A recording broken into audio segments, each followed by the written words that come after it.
US. President Donald Trump മുന്നോട്ട് വെച്ച 20 നിർദ്ദേശങ്ങളടങ്ങിയ Gaza സമാധാന പദ്ധതി ഹമാസ് അംഗീകരിച്ചിരുന്നു. അതിനൊപ്പം ചില വ്യവസ്ഥകളിൽ വിയോജിപ്പ് രേഖപ്പെടുത്തുകയും കൂടുതൽ ചർച്ചകൾ വേണമെന്ന് അറിയിക്കുകയും ചെയ്തു.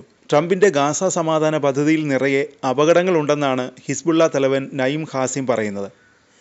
യുദ്ധത്തിലൂടെ നേടിയെടുക്കാൻ കഴിയാത്ത ലക്ഷ്യങ്ങൾ ഇസ്രായേൽ ഈ കരാറിലൂടെ യാഥാർത്ഥ്യമാക്കുകയാണെന്നും ഹിസ്ബുള്ള തലവൻ വിമർശിച്ചു.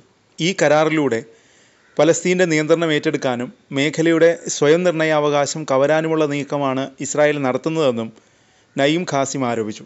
എന്നാൽ കരാർ സ്വീകരിക്കണോ വേണ്ടയോ എന്ന് തീരുമാനിക്കേണ്ടത് ഹമാസ് ആണെന്നും അദ്ദേഹം വ്യക്തമാക്കി.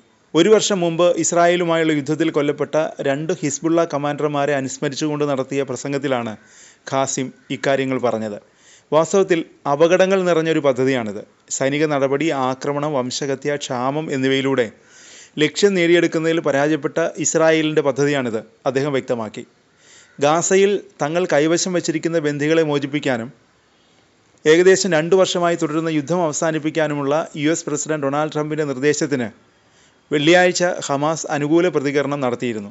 പിന്നാലെയാണ് മുന്നറിയിപ്പുമായി ഹിസ്ബുള്ള തലവനെത്തിയത്. അതിനിടെ യു.എസിൻ്റെ ചില പരാമർശങ്ങൾ ഹമാസിനെ പ്രകോപിപ്പിച്ചിരിക്കുകയാണ്. യു.എസ്. ഭരണകൂടം വെടിനിർത്തൽ ചർച്ചകൾ സംബന്ധിച്ച് നടത്തിയ സമീപകാല പ്രസ്താവനകളെ ഹമാസ് ശക്തമായി അപലപിച്ചു. ഇസ്രായേൽ ഭരണകൂടത്തെ യു.എസ്. സംരക്ഷിക്കുകയാണെന്ന് ഹമാസ് ആരോപിച്ചു. ഹമാസിനൊരു കരാറിൽ ഏർപ്പെടാൻ ശരിക്കും താല്പര്യമില്ലായിരുന്നുവെന്നാണ് കഴിഞ്ഞ ദിവസം പ്രസിഡന്റ് ട്രംപ് പറഞ്ഞത്. അവർ മരിക്കാൻ ആഗ്രഹിക്കുന്നുവെന്നാണ് ഞാൻ കരുതുന്നത്. അത് വളരെ മോശമാണ്. ജോലി പൂർത്തിയാക്കേണ്ട ഒരു ഘട്ടത്തിലെത്തിയപ്പോൾ ഹമാസ് ചർച്ചകളിൽ നിന്ന് പിന്മാറിയെന്നാണ് ട്രംപ് ആരോപിച്ചത്. ഈ പ്രസ്താവനയാണ് ഹമാസിനെ ചൊടിപ്പിച്ചത്. ചർച്ചകൾ നടത്താനുള്ള പ്രതിബദ്ധത ഹമാസ് ആവർത്തിച്ചു. മാത്രമല്ല, ഗാസയിലെ ഇസ്രായേൽ യുദ്ധം അവസാനിപ്പിക്കുന്നതിന് സമഗ്രമായ ഒരു കരാറിലെത്താനുള്ള ആഗ്രഹവും ഹമാസ് ആവർത്തിച്ചു. അതിനിടെ യു.എസ്. പ്രസിഡന്റ് ഡൊണാൾഡ് ട്രംപിൻ്റെ പരാമർശങ്ങളും യു.എസ്. പ്രതിനിധി സ്റ്റീവ് വിറ്റ്കോഫിൻ്റെ മുൻ അഭിപ്രായങ്ങളും ആശ്ചര്യപ്പെടുത്തുന്നതായി ഹമാസ് അറിയിച്ചു. ഈ പരാമർശങ്ങൾ മധ്യസ്ഥരുടെ വിലയിരുത്തലുകൾക്ക് വിരുദ്ധമാണെന്ന് ഹമാസ് വിമർശിച്ചു.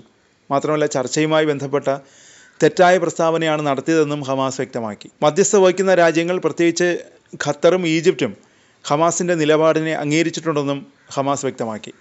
കരാറിലെത്താനുള്ള യഥാർത്ഥ തടസ്സം യു.എസ്. അവഗണിക്കുകയാണെന്ന് ഹമാസ് ആരോപിച്ചു. നെതന്യാഹു സർക്കാർ തടസ്സങ്ങൾ സൃഷ്ടിക്കുന്നുവെന്നും കാലതാമസം വരുത്തുന്നുവെന്നും ഹമാസ് വിമർശിച്ചു. ചർച്ചകളുടെ തുടക്കം മുതൽ ഹമാസ് ഉത്തരവാദിത്വത്തോടെയും കടുംപിടുത്തമില്ലാതെയുമാണ് പ്രവർത്തിച്ചിട്ടുള്ളതെന്നും ഹമാസ് അവകാശപ്പെട്ടു.